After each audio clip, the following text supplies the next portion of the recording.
నిన్న జనవరి 23 ఒక కొత్త ఇంపార్టెంట్ గవర్నమెంట్ డాక్యుమెంట్ రిలీజ్ అయింది. ఆ డాక్యుమెంట్ ఏం చెప్తుంది అంటే, ఇప్పుడు ఆల్ ఇండియా సర్వీసెస్ ఉన్నాయి కదా, అంటే IAS, IPS, Indian forest service ఇలాంటివి, వీటికి ముందున్న క్యాడర్ అలొకేషన్ పాలసీ కాకుండా ఇప్పుడు ఒక కొత్త క్యాడర్ అలొకేషన్ పాలసీని రిలీజ్ చేశారు. ఈ పీడిఎఫ్ ని చదివిన తర్వాత చాలా మంది కన్ఫ్యూజ్ అయ్యారు. అందుకే ఈ రోజుటి ఈ వీడియోలో ఈ పీడిఎఫ్ ని మొత్తం సింపుల్ గా step by step simple Telugu language లో ఎక్స్ప్లెయిన్ చేస్తాను. వీడియోని ఎండ్ వరకు చూడండి. సో ఇలాంటి కొత్త కొత్త అప్డేట్స్ గురించి సింపుల్ గా తెలుగు భాషలో ఎక్స్ప్లెయిన్ చేసి ప్రతిరోజు ఒక్కొక్క వీడియో ఈ ఛానల్లో వస్తుంది. మీరు ఆ వీడియోస్ ని మిస్ కాకుండా ఇన్ఫార్మ్డ్ గా ఉండాలి అనుకుంటే ఈ ఛానల్ కి సబ్స్క్రైబ్ చేసి బెల్ ఐకాన్ ని ఆన్లో పెట్టుకోండి. ఇప్పుడు వచ్చిన కొత్త పాలసీలో ఇలా గ్రూప్స్ ఉన్నాయి, కానీ ముందు ఇలా ఉండేది కాదు. ముందు ఇలా జోన్స్ ఉండేవి, zone 1, zone 2, zone 3, zone 4, zone 5. కానీ ఇప్పుడు గ్రూప్ 1, గ్రూప్ 2, గ్రూప్ 3, గ్రూప్ 4 ఇలా ఉన్నాయి. ముందు ఎలా ఉండేది అంటే, ఫర్ ఎగ్జాంపుల్ మన సౌత్ స్టేట్స్ అన్ని ఒకే జోన్ లో ఉండేవి, కానీ ఇప్పుడు చూస్తే ఆల్ఫాబెటికల్ ఆర్డర్ ఉన్నాయి. ఏజీఎంయూటీ, ఆంధ్రప్రదేశ్, అస్సాం, మేఘాలయ, బీహార్, ఛత్తీస్గఢ్, గుజరాత్, హర్యానా, హిమాచల్ ప్రదేశ్, జార్ఖండ్, కర్ణాటక, కేరళ, మధ్యప్రదేశ్. చూడండి ఇక్కడ ఆల్ఫాబెటికల్ ఉన్నాయి. A, B, C, D, E, F, G, H, I, J, K, M, N, O, P, Q, R, S, T. ఇప్పుడు ఇలా ఆల్ఫాబెటికల్ ఆర్డర్ లో ఉన్నాయి. ముందు ఎలా ఉండేది అంటే, ఒకవేళ మనం సౌత్ ఇండియాకి చెందిన వాళ్ళం అయితే మనం జోన్ 5 నే మన ఫస్ట్ ప్రయారిటీగా పెట్టుకునే వాళ్ళం. అప్పుడు యూపీఎస్సీ మనం పెట్టుకున్న ఫస్ట్ ప్రయారిటీనే ఇచ్చేకి ట్రై చేసేది.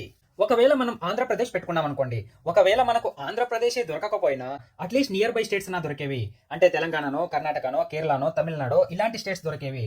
కానీ ఇప్పుడు అలా కుదరదు. ఎందుకంటే ఇప్పుడు సౌత్ ఇండియన్ స్టేట్స్ మాత్రం ఒక్క దగ్గర లేదు.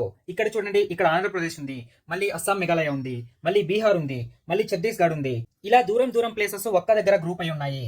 ఫర్ ఎగ్జాంపుల్ ముందున్న జోన్ 5 చూడండి, ఇక్కడ అన్ని మన సౌత్ స్టేట్స్ మాత్రమే ఉన్నాయి. కానీ అదే ఇప్పుడు ఇక్కడ గ్రూప్ 5 చూడండి, ఇక్కడ త్రిపుర ఉంది, తెలంగాణలో ఉంది, ఉత్తరాఖండ్ ఉంది, ఉత్తరప్రదేశ్ లో ఉంది. ఇలా ఆల్ఫాబెటికల్ పరంలో దూరం దూరం ప్లేస్ లో ఒక్కొక్క గ్రూప్ లో డివైడ్ అయ్యాయి. ఫర్ ఎగ్జాంపుల్ ముందున్న ఇదే 120 ర్యాంక్ తెలంగాణ క్యాండిడేట్ ది ఇప్పుడు ఎలా అవుతుంది అంటే, ఒకవేళ ఇతని సైకిల్లో వేరే వాళ్ళు ఎవరైనా ఆ పోస్ట్ ని యూజ్ చేసుకునేసింటే ఇతనికి ఆ సైకిల్లో మళ్ళీ దొరకదు. ఇక్కడ సైకిల్ అంటే ఏంటి అనేదాన్ని ముందు నేను ఎక్స్ప్లెయిన్ చేస్తాను. ముందు హోమ్ క్యాడర్ అంటే మీకు సొంత స్టేట్ దొరికే ఛాన్సెస్ చాలా ఎక్కువ ఉండే, కానీ ఇప్పుడు అలా లేదు. ఇప్పుడు ఆ ఛాన్సెస్ అనేది చాలా తగ్గిపోయింది. ఎందుకు ఇలా చేసి ఉండొచ్చు అంటే, పోస్టింగ్ అనేది వాళ్ళ సేమ్ స్టేట్ లోనే పడితే అక్కడ పొలిటికల్లీ అలైన్ అయ్యే ఛాన్సెస్ చాలా ఎక్కువ ఉంటాయి. అందుకే వేరే వేరే రీజియన్స్ లో పడితే అక్కడ పొలిటికల్లీ అంత అలైన్ అవ్వడానికి కుదరదు. అప్పుడు నేషనల్ ఇంటిగ్రేషన్ మరియు ఫైర్నెస్ అనేది చాలా బాగుంటుంది. సో ఇది ముందున్న క్యాడర్ పాలసీకు మరియు ఇప్పుడున్న క్యాడర్ పాలసీకు డిఫరెన్స్.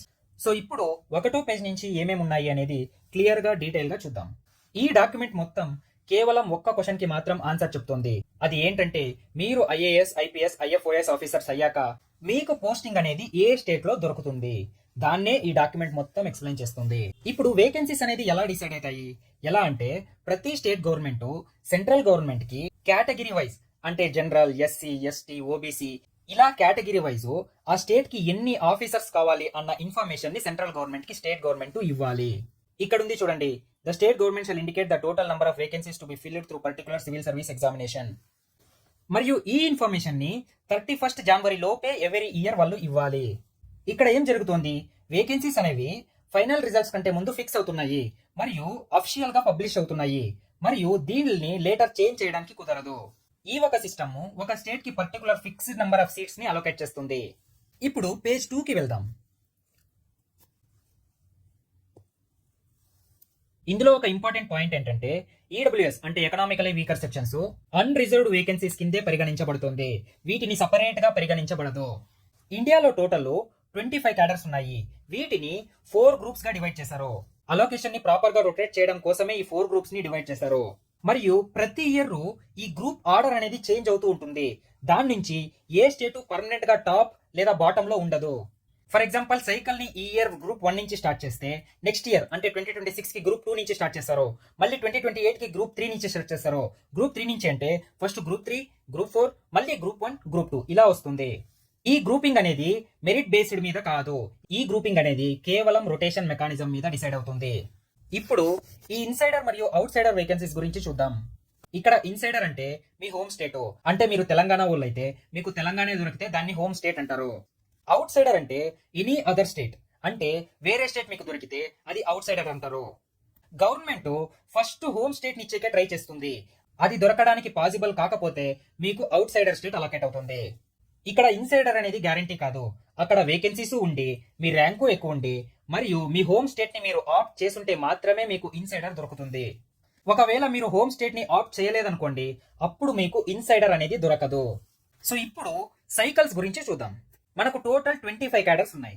ఇక్కడ సైకిల్స్ ని ఎలా డివైడ్ చేస్తారు అంటే, ఫర్ ఎగ్జాంపుల్ ర్యాంక్ ఫస్ట్ నుంచి ర్యాంక్ 25 వరకు ఒక సైకిల్, ర్యాంక్ 26 నుంచి ర్యాంక్ 50 వరకు ఇంకో సైకిల్, ర్యాంక్ 51 నుంచి ర్యాంక్ 75 వరకు థర్డ్ సైకిల్, ఇలా సైకిల్స్ డివైడ్ అవుతూ ఉంటాయి.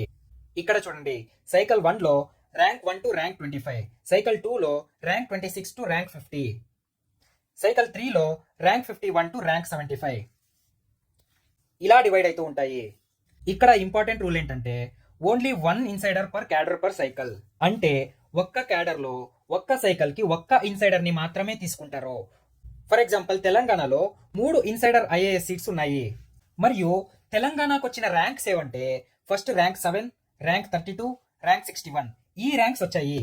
ఇక్కడ రిజల్ట్ ఏమవుతుంది అంటే, ర్యాంక్ 1 కి సైకిల్ 1 లో ఇన్సైడర్ దొరుకుతుంది, మరియు ర్యాంక్ 32 కి సైకిల్ 2 లో ఇన్సైడర్ దొరుకుతుంది.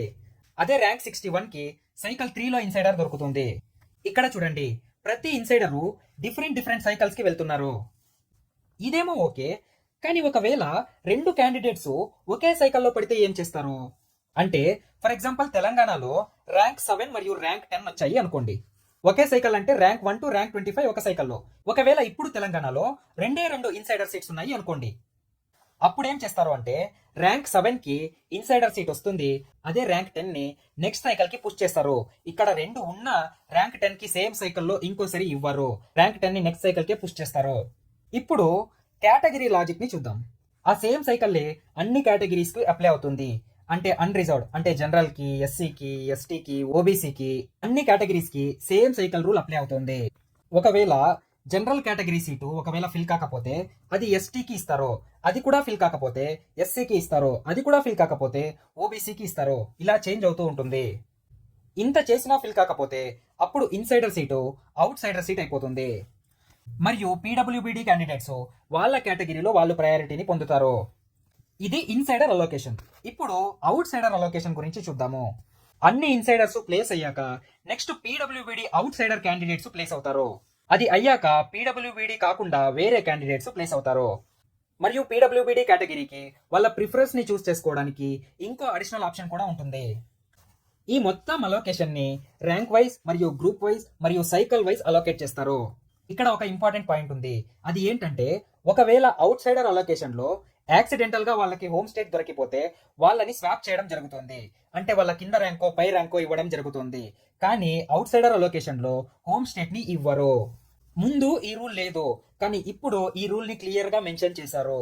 ఒకవేళ అన్రిజర్వ్డ్ సీట్స్ అంటే జనరల్ సీట్స్ మైగ్రేషన్ కారణంగా ఎంటీగా ఉంటే వాటిని రిజర్వ్డ్ క్యాండిడేట్స్ మెరిట్ బేసిస్ మీద ఫిల్ చేయొచ్చు. మరియు ఈ కొత్త క్యాడర్ అలొకేషన్ పాలసీ అది యూపీఎస్సీ సివిల్ సర్వీస్ ఎగ్జామినేషన్ కానీ, అది ఇండియన్ ఫారెస్ట్ సర్వీస్ కానీ రెండింటికి 2026 నుంచే స్టార్ట్ అవుతుంది. ఇక్కడ మనం అంతా అబ్జర్వ్ చేస్తే ఫైనల్ గా ఏం అర్థమవుతుందంటే, మీకు పోస్టింగ్ మీ స్టేట్ లోనే దొరకడం చాలా కష్టం. ఇప్పటి నుంచి అయితే అది చాలా కష్టంగా మారింది. ఇప్పటి నుంచి క్యాడర్ అలొకేషన్ అనేది స్ట్రిక్ట్ గా సైకిల్ బేసిస్ మీద అవుతూ ఉంటుంది. ఒక్క స్టేట్ లో ఒక్క సైకిల్ కి ఒక్క ఇన్సైడర్ ని మాత్రమే అలో చేస్తారు. దీని నుంచి చాలా న్యాయంగా ఆఫీసర్స్ ఒక నేషనల్ డిస్ట్రిబ్యూషన్ అనేది జరుగుతుంది. సో ఈ ఇన్ఫర్మేషన్ నచ్చినట్లయితే వీడియోకి లైక్ చేయండి, మరియు మీ స్టడీ పార్ట్నర్కి ఈ వీడియోని షేర్ చేయండి. మరియు డైలీ ఇలాంటి అప్డేట్స్ గురించి ప్రతిరోజు ఒక్కొక్క వీడియో ఈ ఛానల్లో వస్తుంది. మీరు ఆ అప్డేట్స్ని మిస్ కాకుండా మీరు రోజు మీ చుట్టూ ఉన్న వారి కంటే ఇన్ఫార్మ్డ్గా ఉండాలి అనుకుంటే ఈ ఛానల్కి సబ్స్క్రైబ్ చేసి బెల్ ఐకాన్ని ఆన్లో పెట్టుకోండి. మరియు ఇప్పుడు వచ్చే యూపీఎస్సీ సివిల్ సర్వీస్ ఎగ్జామినేషన్కి అప్లై చేయాలి అంటే మీరు ముందు యూఆర్ఎన్ ప్రాసెస్ని కంప్లీట్ చేసి ఉండాలి. అది కంప్లీట్ చేస్తేనే మీరు అప్లికేషన్ వేయడానికి కుదురుతుంది. ఆ యూఆర్ఎన్ ప్రాసెస్ ని ఎలా కంప్లీట్ చేయాలి అని స్టెప్ బై స్టెప్ ఎక్స్ప్లెయిన్ చేసి ఈ యూట్యూబ్ ఛానల్ అనే అప్లోడ్ చేశా. మీరు ఇంకా ఆ వీడియోని చూడలేదు అంటే ఆ వీడియోని కూడా చూడండి. I hope you found this video informative. Thanks for watching and see in the next one.